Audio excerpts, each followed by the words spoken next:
Muy bien, hoy día vamos a terminar el último capítulo de Lamentaciones.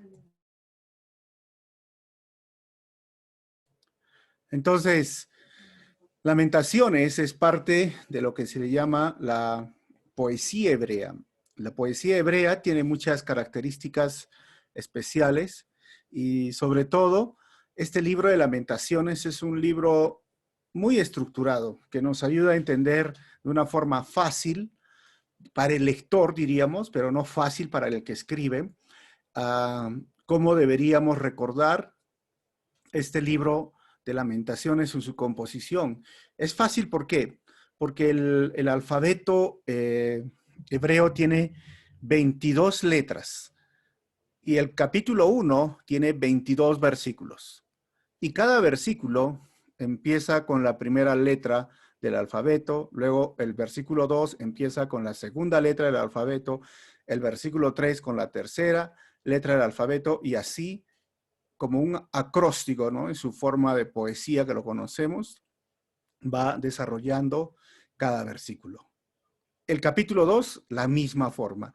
El capítulo 3, la misma forma, pero a excepción de que por cada letra hace 3 versículos el escritor. ¿Y quién es el escritor? Pues Jeremías.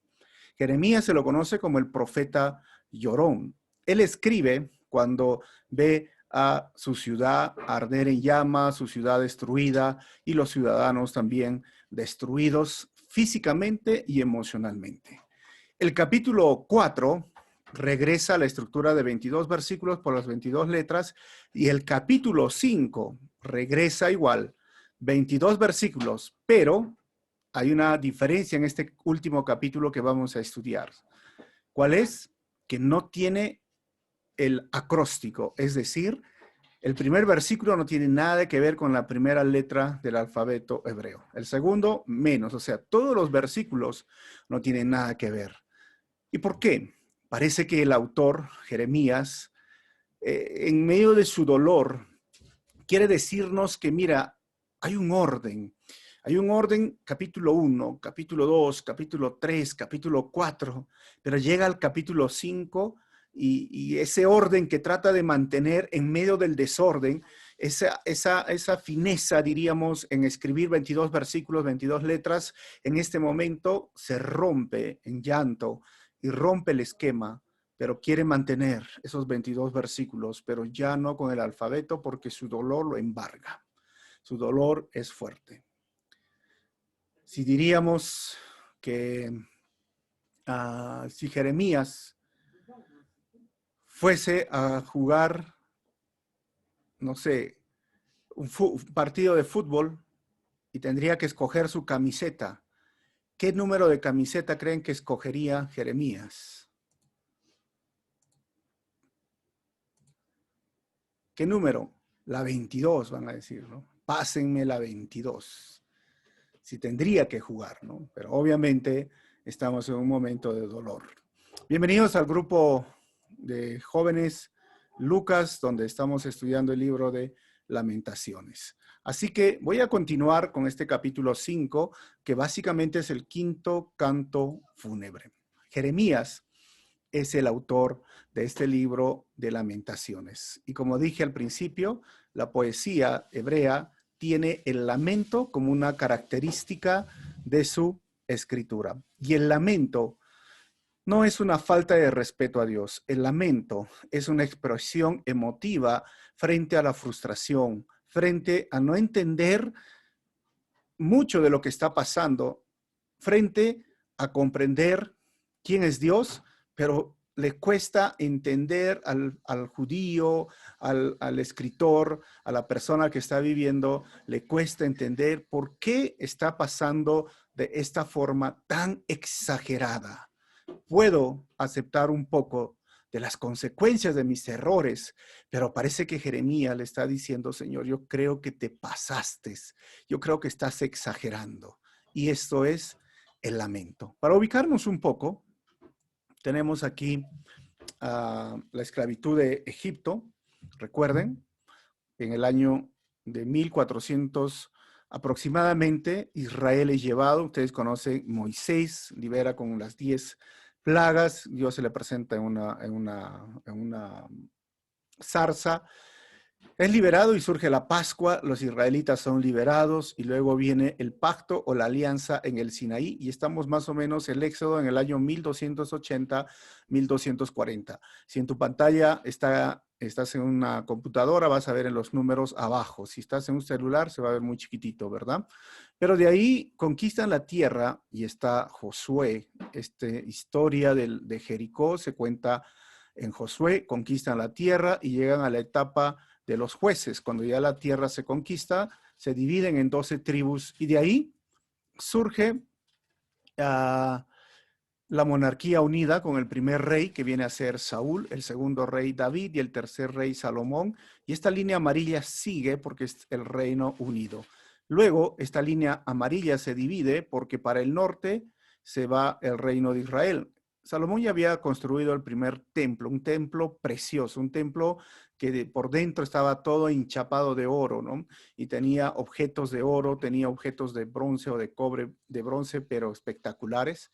Y se divide el reino con su hijo que se llamaba Roboán. Y aquí Roboán llega a ser el primer rey y este reino se conforma como el reino de Judá. Y luego viene Israel. Surge la etapa de los profetas y Israel es destruido el año 722 o 721 y ahí, como ustedes ven en la parte de arriba, la línea amarilla, el destierro a Asiria del reino de Israel termina el año 722. Nosotros estamos estudiando la historia del sur del reino de Judá, los profetas, aquí donde marca este círculo rojo, cuando Jerusalén es destruida. ¿Cuándo sucede esto? El año 586. En ese momento es llevado al destierro o como esclavos a Babilonia todo el reino de Judá y en esta época se escribe este libro de Lamentaciones. Seguimos acá, ¿ok? Este libro de Lamentaciones entonces nos muestra cuando el escritor Jeremías ve como el templo que tanto se exaltaban, se mofaban o se enorgullecían los judíos porque era como la maravilla del mundo, pues es destruido y no queda nada. Los objetos sagrados son llevados y ellos, los que quedaron, fueron llevados en el año 586, el último grupo, y los demás fueron asesinados. ¿Cuánto tiempo? Alguien preguntó. 70 años, porque esa fue la profecía. Iban a pasar 70 años en Babilonia, es decir, 2 generaciones, ¿verdad? 2 generaciones, y después ellos iban a regresar a la tierra, a Jerusalén, pero eso es otra historia, y luego se va a edificar el segundo templo. Eso lo estudiamos en otros libros. ¿Ok? Entonces estamos aquí, esta es la historia en todo lo que está en rojo y vamos a seguir. Este quinto canto fúnebre tiene del versículo 1 la súplica pidiendo misericordia. Del 11 al 18 la naturaleza del pecado y la tercera parte la súplica pidiendo la restauración divina. Vamos a empezar con la primera parte. Dice el versículo 1. Señor, recuerda lo que nos ha sucedido. Mira cómo hemos sido deshonrados. La ciudad quedó destruida. Piedra sobre piedra.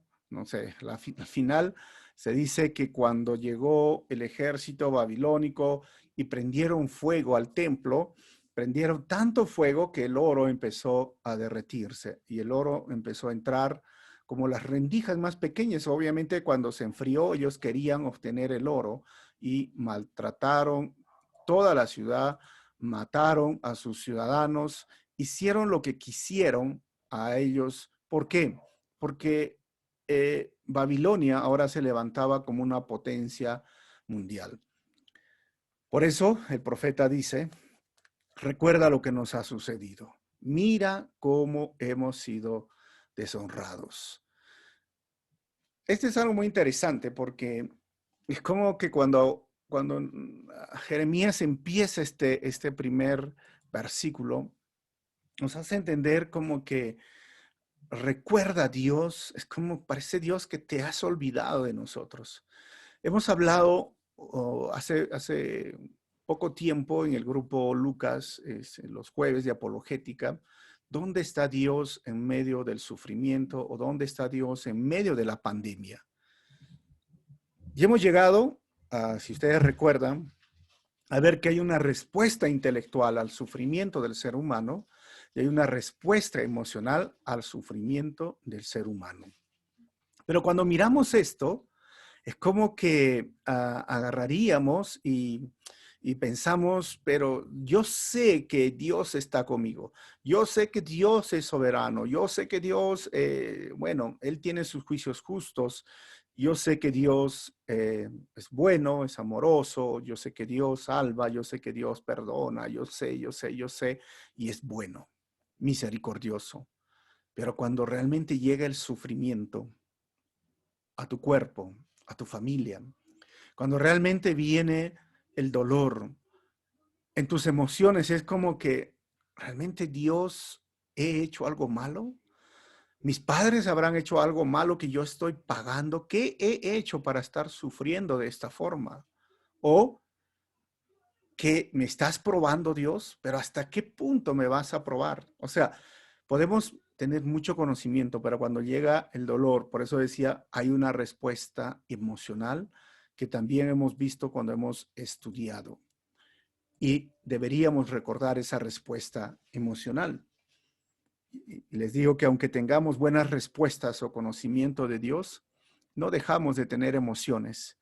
Y en ese momento de dolor, muchas veces pensamos que Dios no se acuerda de nosotros. Es triste, ¿no? El ser humano piensa eso, Dios no se acuerda de mí. Y el profeta tenía que decirle a ellos, recuérdate Dios, recuérdate, mira cómo estamos viviendo. Versículo 2, entregó nuestra herencia a extraños, nuestra casa a extranjeros. ¿Y a qué se refiere esto? A la tierra prometida. Esa era su herencia de ellos y eran extraños, fueron llevados, fueron kilómetros y kilómetros con sus cosas, con lo poco que tenían. Lo demás tuvieron que dejarlos o fueron quemados, incendiados y naciones extranjeras vinieron a ocupar por años Jerusalén, por 70 años. Algunos pueblos empezaron a ocupar. Tercero, que no eran los israelitas, ¿no? Dice el versículo, somos huérfanos sin padre y nuestras madres son viudas. ¿Por qué? ¿Por qué dice esto el profeta? Porque la guerra, eso es lo que trae.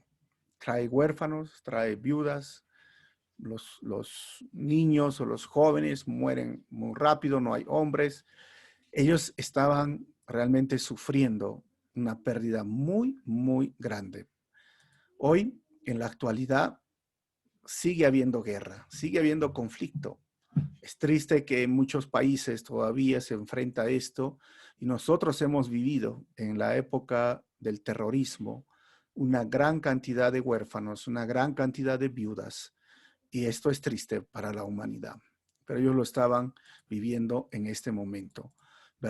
Las viudas aumentaron, obviamente, porque los hombres fueron los que dieron a la batalla y el dolor llegó ahora a la familia, al hogar. Como hoy muchas personas de repente han perdido un ser querido y el dolor ha llegado a la familia, el luto ha llegado a la familia. 4 dice, tenemos que pagar por el agua que bebemos y hasta la leña es costosa. O sea, antes era gratis para ellos porque tenían sus manantiales, el río, pero ahora tienen que cargar hasta su propia leña para, o sea, no les dejan hacer esto. ¿Y por qué? Porque Jeremías 39:10 nos habla de esta situación. ¿Quiénes fueron los que se quedaron ahí? Dice el versículo 10, Nabuzaradán, que era el comandante de la guardia, solo dejó en el territorio de Judá a algunos de los más pobres. Esos fueron los que se quedaron, que no poseían nada. Y en aquel día les asignó campos y viñedos. Así que los más pobres se quedaron ahí. Y por eso es que decía, hasta la leña tenemos que pagar. 5, los que nos persiguieron nos pisan los talones, estamos agotados, pero no encontramos descanso. Algunos huyeron y se fueron a otros países, a otros pueblos, pero los babilónicos los persiguieron, siguieron tras ellos hasta poder alcanzarlos. O sea, no tenían descanso, pensaban que podían librarse de los babilónicos, pero al final los alcanzaban y este era el relato de Jeremías. Cuando llegaron y conquistaron estos muros, trataron de destruir todo lo que había adentro. 6. Nos sometimos a Egipto y a Siria para conseguir alimentos y así sobrevivir. Esto es algo muy interesante porque al final Israel y Judá hicieron pactos justo 100 años antes de esto, 80 años antes de esto, pero Asiria ya no existía en ese momento y era como que ni Egipto, porque Babilonia vino y conquistó, pero por eso es que por conseguir al final esas naciones los trataron muy mal, porque hasta el punto que ellos llegaron. Ahora dice el versículo 7, nuestros antepasados pecaron, pero murieron, y nosotros sufrimos el castigo que ellos merecían. Frente a este momento de dolor, de incertidumbre que están viviendo, hasta las naciones que supuestamente deberían ayudarnos, hoy no nos están ayudando, ¿qué está pasando? Y pareciera que este versículo hace entender que como somos como inocentes y estamos pagando aquello que los que vivieron hace 200 años, 300 años o 100 años atrás hicieron. ¿Por qué, Señor, estás tratándonos de esta forma? Pareciera, por eso vamos a aclarar el punto, porque algunos dicen, pero entonces yo estoy sufriendo lo que mi papá o mi mamá hizo. Algunos desde una perspectiva evangélica que han permitido en las iglesias entrar este tema de lo que se llama la maldición generacional. Es una doctrina, un pensamiento que ha venido sobre la iglesia que trae el neoevangelio o el neopentecostalismo se llama, ¿no? En el sentido de que tú tienes una maldición y la única forma de romper esas maldiciones, bueno, o uno, el pastor, el ungido va a romper esa maldición, pero tienes que dejar primeramente tu diezmo, tu ofrenda, o vamos a hacer una oración, un tipo de liberación para romper todo yugo que ha venido de tu papá, de tu mamá. O sea, la esclavitud, los problemas espirituales son reales en tu vida y por eso que tú no puedes avanzar, tú no puedes desarrollar, tú no puedes crecer. O sea, todo eso es una nueva doctrina, una nueva ola, y algunos se basan en estos versículos para decir, ves, de eso estamos hablando. ¿De qué? Que nuestros antepasados pecaron, sí, es por eso murieron y nosotros estamos sufriendo. A ver, acá tienes tú una herencia pecaminosa. Vamos a ver qué nos dice realmente el texto. Y yo tengo una pregunta para eso, ¿no? ¿Dios es injusto al hacer que sufran los hijos en lugar de los padres que pecaron? Miren, vuelvo a preguntar, ¿ah? O sea, Dios es injusto al hacer que sufran los hijos en lugar de los padres que pecaron. ¿Los hijos van a sufrir por lo que hicieron los padres? Ezequiel 18 dice, ¿y a qué viene tanta repetición de este proverbio tan conocido en Israel? Los padres comieron uvas agrias y a los hijos se les destemplaron los dientes. ¿Y por qué cito esto? Porque eso es lo mismo que está repitiendo acá Jeremías en este libro de Lamentaciones. Esto es un proverbio que se usaba para decir que los hijos sufrirán las consecuencias de los padres, y en Jeremías 31, del 29 al 30 nos va a ayudar. Dice, aquellos días no volverá a decirse, no volverá. ¿Cuáles son esos días? Ese día de lamentaciones, porque Jeremías, escrito antes como una advertencia, pero ahora está llegando el momento del dolor. Dice, los padres comieron uvas agrias y a los hijos se les destemplaron los dientes, que significa que los hijos van a sufrir las consecuencias de sus padres. Y el versículo 30 dice, no, al contrario, el que coma uvas agrias se le destemplarán los dientes, es decir, que cada uno morirá por su propia iniquidad. Así que este versículo rompe esa idea de que yo tengo una herencia pecaminosa, ¿no? Estoy sufriendo lo que mi papá hizo. No lo es, y estoy sufriendo lo que mi papá hizo, y yo te digo, no lo es, y escúchame aquí bien la diferencia. Siempre en cuando tú eres hijo de Dios, siempre en cuando has nacido de nuevo. ¿Por qué? Porque claramente cuando tú experimentas el nuevo nacimiento, Jesús nos dice, tienes que nacer de nuevo, tienes que nacer en el Espíritu. Y lo hace ¿por qué más? Porque sí pesa una condenación, una herencia pecaminosa de todos los padres, sí pesa, Y Éxodo 20 dice, ¿no? Que si tu papá o tu mamá se arrodillaron a los ídolos, pues tú vas a sufrir las consecuencias hasta la segunda, tercera y cuarta generación. O sea, hasta los bisnietos van a ser afectados, porque para Dios la idolatría acarrea maldición. La idolatría es una ofensa. Y en Latinoamérica es idólatra, y por eso es que miramos, si tú pones a mirarte, a mirar, diríamos, el mundo, los países donde hay más idolatría, créeme que hay más y más consecuencias de sus propios actos, o de la pobreza, o de la miseria, o de tantas cosas que acarrean. No digo que es exactamente porque son idólatras, pero es uno de los motivos, porque Dios claramente dijo, si tú te arrodillas, si tus padres se arrodillan, yo castigo esa maldad hasta la tercera y cuarta generación. Pero cuando tú llegas a ser hijo de Dios, la Biblia nos dice que no hay ninguna condenación para aquel que está en Cristo Jesús. O sea, lo que haya hecho mi papá, por más idólatra o malo que haya sido, y que venía de repente hacia mi vida una herencia pecaminosa o esa maldición generacional, como la quieren llamar, cuando yo he nacido de nuevo, eso se ha roto. Y ahora soy nueva criatura, soy hijo de Dios, eres hija de Dios en caso de ser mujer, y las cosas viejas ya pasaron, todas son hechas nuevas en Cristo. Ese es el milagro de la salvación, ese es el milagro de tener a Cristo como nuestro Señor y Salvador. Y es más, ese pensamiento a veces hoy día puede tener su dificultad, pero cuando hablamos del tiempo de Jeremías, él va a aclarar justamente algo con Ezequiel. Ezequiel 18, 20 al 23 dice, todo el que peque, miren, estamos hablando de Ezequiel es contemporáneo, o sea, de Lamentaciones después se escribe, dice, todo el que peque merece la muerte, pero ningún hijo cargará con la culpa de su padre, ni ningún padre con la del hijo. Al justo se le pagará con justicia y al malvado se le pagará con maldad.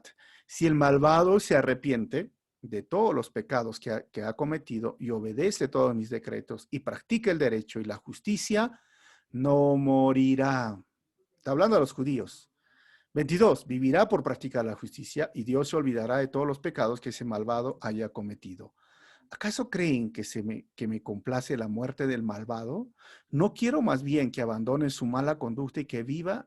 Yo, el Señor, lo afirmo. Así que Ezequiel y Jeremías nos dicen, ni aún en ese tiempo ya se estaba viviendo. O sea, no es que yo me arrepiento y voy a seguir acarreando una maldición generacional. No, si yo soy hijo y me arrepiento y empiezo a obedecer los mandamientos del Señor, no tengo maldición generacional sobre mi vida, porque cada uno pagará por el pecado que ha cometido. Así que esto es en el Antiguo Testamento y hoy día lo podemos ver simplemente en el Nuevo Testamento, en Romanos y en Corintios, que nos afirma esto.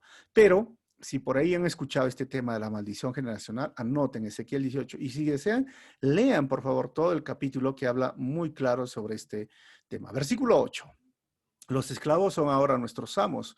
No ha quedado nadie para rescatarnos. ¿Y quiénes eran esto? Pues los egipcios.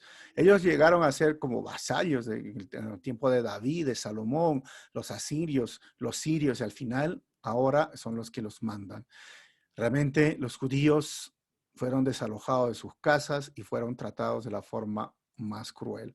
9. Buscamos comida a riesgo de nuestra vida porque la violencia domina el campo. La miseria llegó, hermanos, ya hemos visto esto, ¿no? El hambre.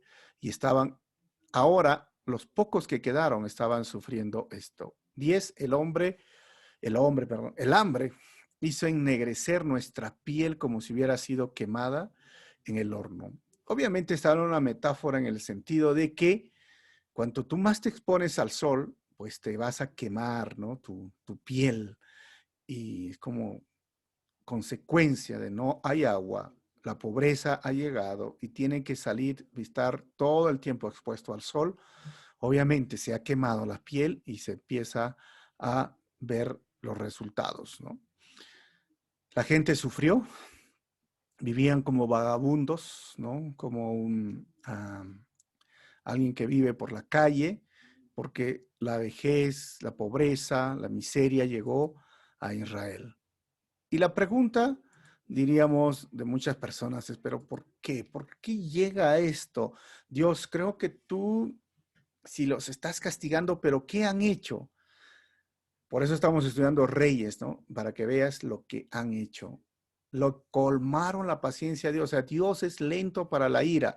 Y Dios les advirtió al pueblo en Deuteronomio que si ellos se olvidaban de su ley, eso les iba a venir. Miren, vamos a leer rápidamente las maldiciones por olvidarse la ley. Deuteronomio 28, 30 al 34 dice: estarás comprometido para casarte. Mira, si tú te olvidas de mi ley, no obedeces mis mandamientos, no sigues mis estatutos, ¿qué va a hacer? Estarás comprometido para casarte, pero otro se acostará con tu prometida.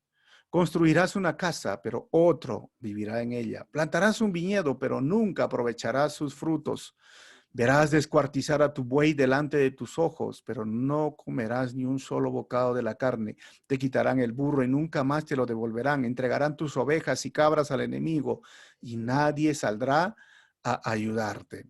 Versículo 32. Presenciarás el momento en el que se lleven a tus hijos e hijas como esclavos. Se te partirá el corazón por ellos, pero no podrás hacer nada para ayudarlos. 33. Una nación extranjera y totalmente desconocida se comerá las cosechas por lo que tanto trabajaste.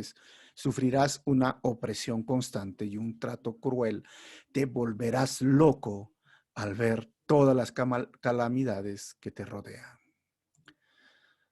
El Señor les advirtió que si ellos desobedecían la ley, los mandamientos, los estatutos y se volvían idólatras, esto les iba a suceder. ¿Y qué creen?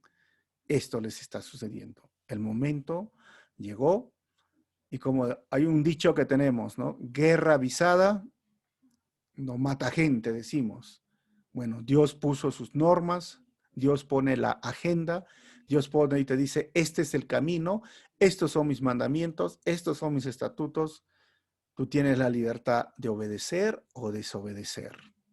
Pero yo te animo a obedecer, porque desobedecer trae consecuencias desastrosas. Segunda parte, la naturaleza del pecado que ha venido. Y miren, lo que he mostrado en Deuteronomio te va a hacer entender mejor lo que viene en los siguientes versículos, hablando de las novias y todo. Dice 11, nuestros enemigos violaron a las mujeres de Jerusalén y a las muchachas de las ciudades de Judá. O sea, eso era algo desastroso, porque muchos de repente esas mujeres estaban comprometidas o casadas, o eran adolescentes, o eran niñas, porque estamos hablando muchachas de las ciudades de Judá. Por eso, Dios, yo creo que te pasaste, le decía Jeremías, yo creo que, y está bien que nos lleves de esclavos, pero ¿por qué violar a mi hermana, a mi mamá, a mi novia? 12. Cuelgan a nuestros príncipes de las manos y tratan a nuestros ancianos con desprecio. Mataron, ¿recuerdan? Sedequías, le quitaron los ojos, los delante de ellos mataron a sus hijos. O sea, y los ancianos los maltrataron y como siempre en Israel sufrieron. El 13, llevan a los jóvenes a trabajar en los molinos y los niños tambalean bajo pesadas cargas de leña. ¿Por qué estás haciendo esto? ¿Por qué los llevas? 14, los ancianos ya no se sientan en las puertas de la ciudad, las jóvenes ya no bailan ni cantan. Antes podían disfrutar una fiesta, hoy estaban siendo abandonados. Por eso dice el versículo 15, la alegría abandonó nuestro corazón, nuestras danzas se convirtieron en luto.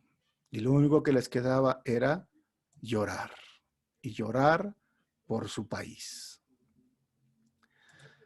El dolor llegó, hermanos, y fue algo triste, realmente muy triste lo que ellos vivieron.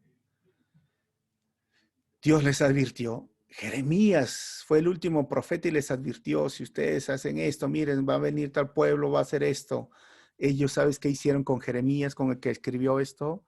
Lo mandaron a la cárcel, lo bañaron con agua fría para que toda la noche se duerma con la ropa mojada, húmeda, para que se muera de frío. Lo golpearon, lo torturaron, lo metieron a un pozo. O sea, realmente no querían saber nada de Dios. Ellos rompieron el pacto y ahora decían, ¿dónde estás, Dios? Es lo mismo que hoy vivimos. Yo siempre recuerdo Hace años hubo un joven en Estados Unidos que mató a más de 40 personas. No sé si ustedes escucharon esa noticia. Agarró con un revólver y empezó a matar a todos en el colegio. Y la esposa de Billy Graham fue invitada a un programa, Billy Graham, un evangelista, y las periodistas tenían una pregunta para agarrarle a ella, ¿no? Y le dijo, hablando en todo eso de varias cosas, le dijo, ¿y qué piensa del tiroteo que hubo, de la muerte de más de 40 adolescentes? Ella dijo, es lamentable lo que ha pasado y siento el dolor por las personas, los padres. Y la periodista le dijo, ¿y dónde está Dios? ¿Dónde estaba Dios cuando son adolescentes? Eh, no son culpables, son víctimas de una persona que está ahí. ¿Por qué Dios no detuvo el arma? ¿Por qué no hizo que se trabe el arma? ¿Por qué Dios permitió que mueran tantos hijos, tanto sufrimiento, tanto dolor? Y la esposa de Billy Graham sacó una respuesta y le dijo, Dios, al igual que yo y muchos ciudadanos de Estados Unidos, miraba y lloraba. Y miraba, ¿sabes por qué? Porque ustedes, le dijo, ustedes lo han sacado hace más de 40 años de las escuelas. Ustedes han botado las Biblias, ustedes no han permitido que se ore en los comedores de los colegios, porque antes se oraba en los colegios, antes se leía la Biblia y ahora los mandan las Biblias a las prisiones para que ahí lean y se arrepientan cuando ya han hecho tanta maldad. Dios estaba ahí, pero el ser humano lo rechazó, lo botó, lo sacó de su vida, le dijo, no te quiero, le dijo, tú eres demasiado, eres religioso, tus leyes son estúpidas, son absurdas. Cuando sucede esto, créeme que la humanidad va a sufrir las consecuencias de sus propios actos. Y si lo pondríamos en nuestros días hoy, vemos un niño hoy que está haciendo. Si pondríamos como Jeremías, veo un niño que hoy está vendiendo en la calle.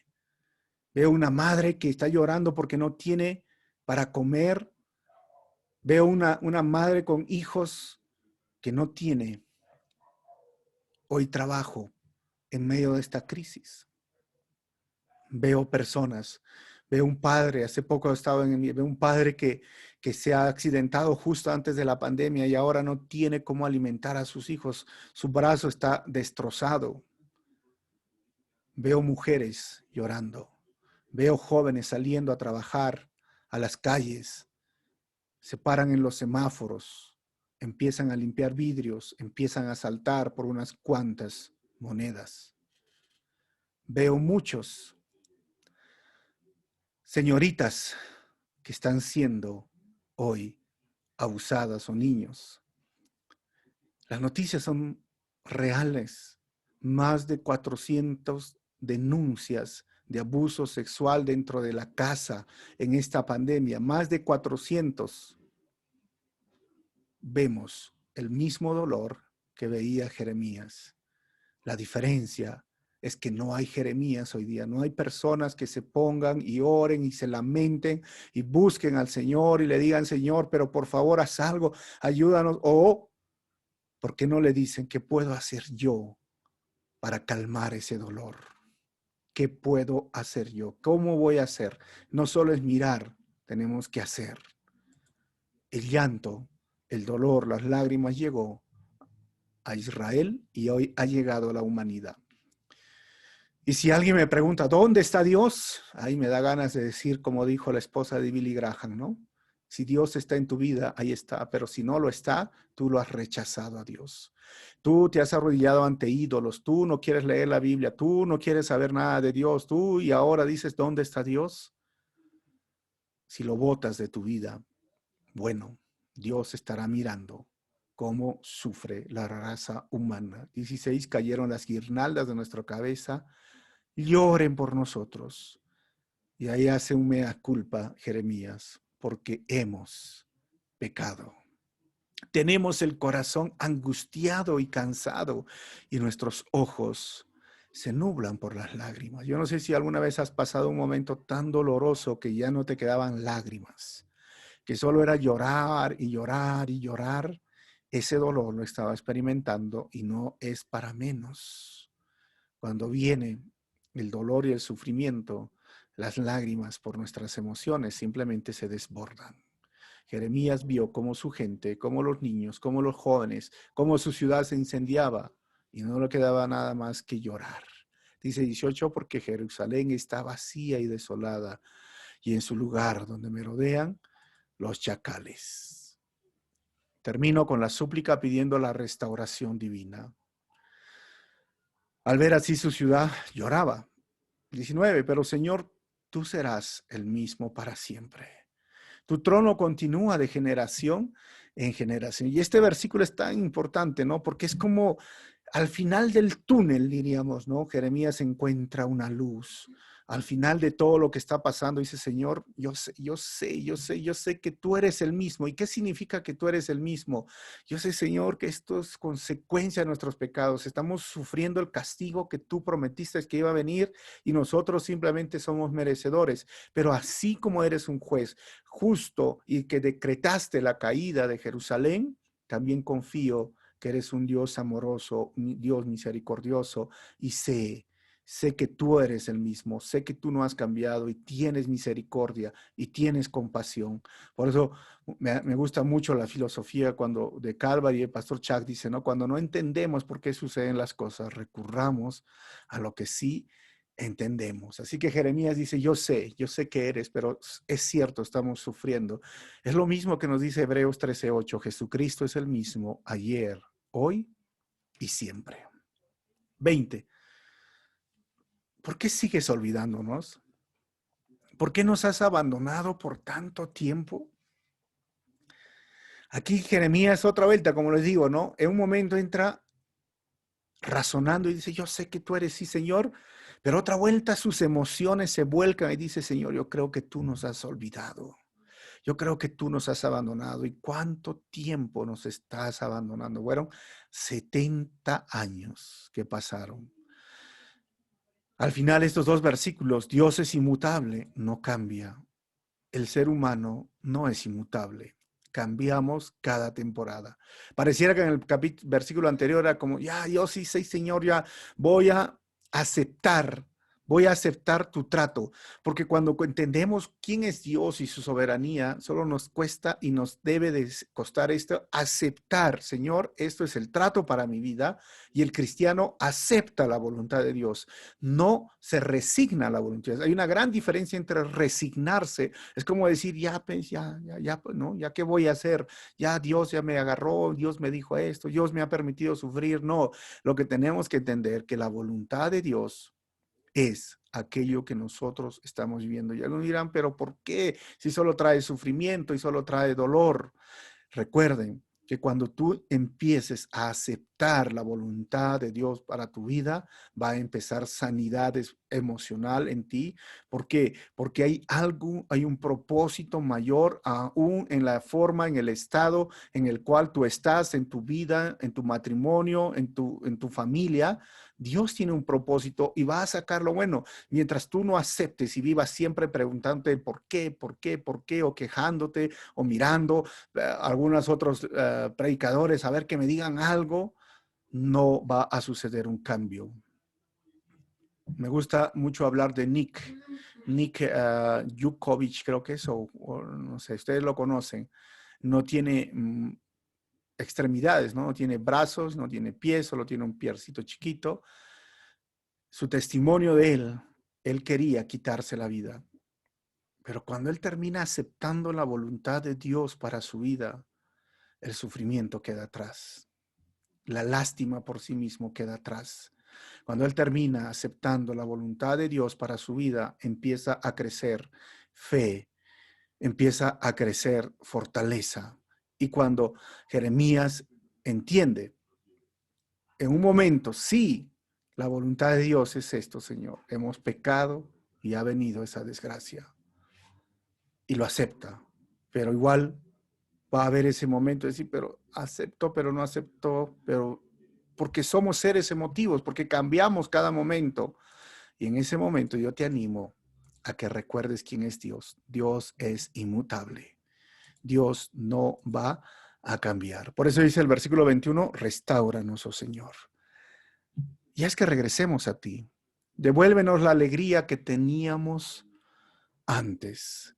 Es como que Jeremías dice, ya Señor, soy imposible. Yo emocionalmente ya no quiero ni creer en ti. Emocionalmente no sé, ¿no? Lo sé, ya no creemos, pero Señor, sabes, sabemos que eres tú, tú no cambias. Solo entonces haz una obra en nuestras vidas.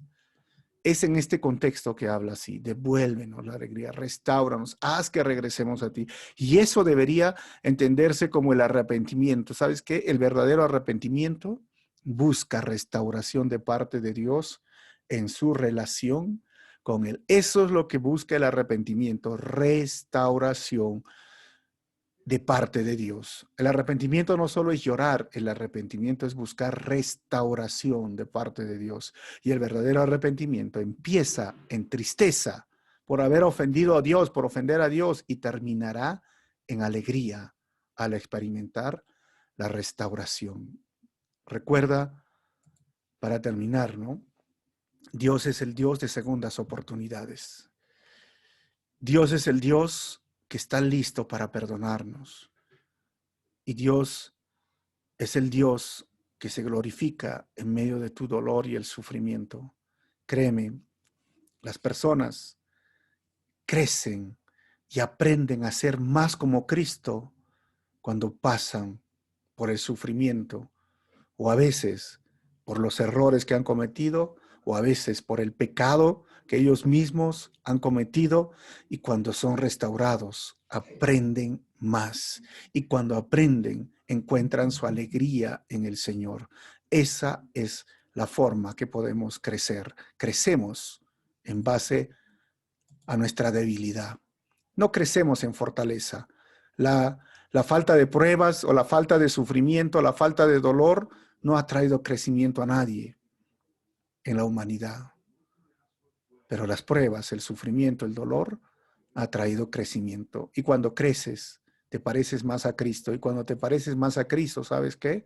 La alegría viene a tu vida porque dice, Señor, no importa este mundo, solo tú importas. Señor, me has perdonado mi pecado, mis errores, y ahora soy una nueva criatura y soy feliz, porque eso es, devuélvenos la alegría.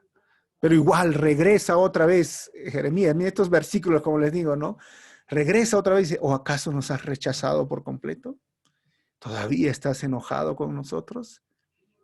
Esto es lo interesante de Jeremías, ¿sabes qué? No tiene un final feliz. No es como esa película de Hollywood, ¿no? O no es Tierra de Gigantes, o no sé, ¿no? Reto de Valientes, esas películas donde todo termina, o Shrek, ¿no? Y fueron felices para siempre. Termina en el dolor, el sufrimiento, y es como que no le da final, y el final es como sigue frustrado y dice, Señor, yo creo que estás enojado. Yo creo que te pasaste de la línea. Yo creo que el Señor nos ha rechazado. Pues sabemos que Dios no rechazó a Israel. Y sabemos que Dios no está enojado con nosotros en este momento.